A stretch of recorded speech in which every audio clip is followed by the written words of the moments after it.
Assalamualaikum warahmatullahi wabarakatuh. Bismillahirrahmanirrahim. Saya Nurbaizura Andy bersama Auda dalam Berita Nasional. Berita utama malam ini. Kebawah Duli Yang Maha Mulia Paduka Seri Baginda Sultan dan Yang di-Pertuan Negara Brunei Darussalam bertitah menekankan perlunya negara menunjukkan kepada dunia tentang keluhuran Melayu Islam Beraja dan bukan hanya setakat di dalam negara saja. Kebawah Duli Yang Maha Mulia berkenan berangkat bagi lawatan kerja ke Kementerian Hal Ehwal Luar Negeri dan Perdagangan dan jabatan-jabatan di bawahnya.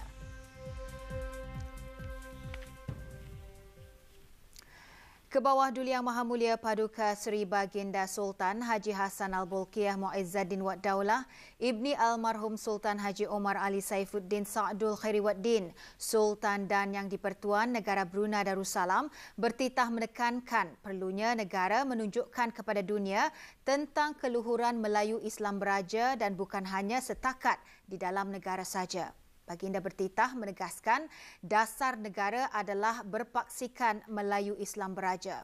Kebawah Duli Yang Maha Mulia bertitah mengingatkan perkara tersebut semasa keberangkatan lawatan kerja ke Kementerian Hal Ehwal Luar Negeri dan Perdagangan dan jabatan-jabatan di bawahnya pagi tadi. Kebawah Duli Yang Maha Mulia yang juga Menteri Hal Ehwal Luar Negeri dan Perdagangan dalam titah juga menekankan supaya sikap ego dalam pentadbiran dielakkan. Setiap peraturan hendaklah dipatuhi.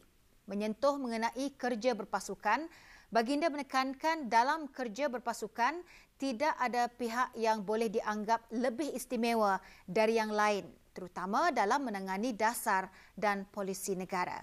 Kerja berpasukan tersebut, tegas Baginda, adalah berkewajipan bersama untuk kepentingan negara. Dalam titah Kebawah Duli Yang Maha Mulia juga menyentuh mengenai pelaksanaan fungsi beberapa buah jabatan di Kementerian Hal Ehwal Luar Negeri dan Perdagangan.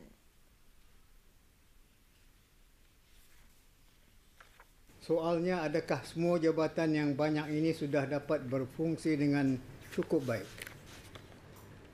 Mengenai pelaksanaan fungsi-fungsi ini, adakah juga pernah diadakan sebarang postmortem mengenainya?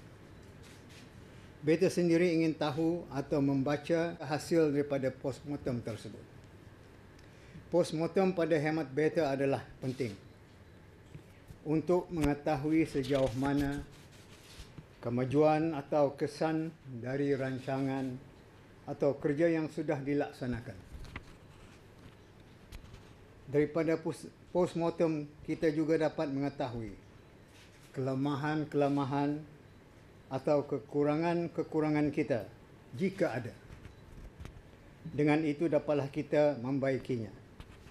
Inilah namanya kita belajar dari pengalaman. Kita mesti berani bertanya, apakah yang sudah kita buat untuk negara? Kita ambil misalnya, Jabatan Kerjasama Ekonomi atau Department of Economic Cooperation di bawah kementerian ini. Sejauh manakah promosi perdagangan dan pelaburan sudah dilaksanakan melalui expo dan Jarawara Ekonomi? Berjayakah sudah kita meningkatkan imej negara kita di luar melalui promosi-promosi seperti ini? Dalam memilih wakil ke persidangan-persidangan antarabangsa atau serantau, Kebawah Duli Yang Maha Mulia menekankan sama ada pihak kementerian sudah melakukan yang terbaik yang menepati apa yang semestinya. Perkara ini pun memerlukan postmortem juga. Di antara fungsi Jabatan Pertubuhan Antarabangsa ialah untuk menyebarkan maklumat mengenai dasar luar negara dan peranannya di dalam organisasi-organisasi antarabangsa itu. Apakah ia dasar luar itu?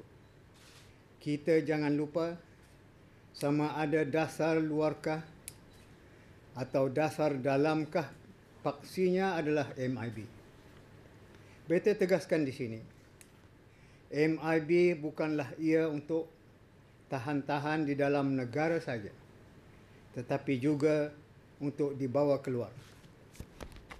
Bertolak daripada MIB inilah, kita akan menghulurkan tangan kepada semua orang untuk bersahabat dan berbaik-baik dengan mereka, siapa jua.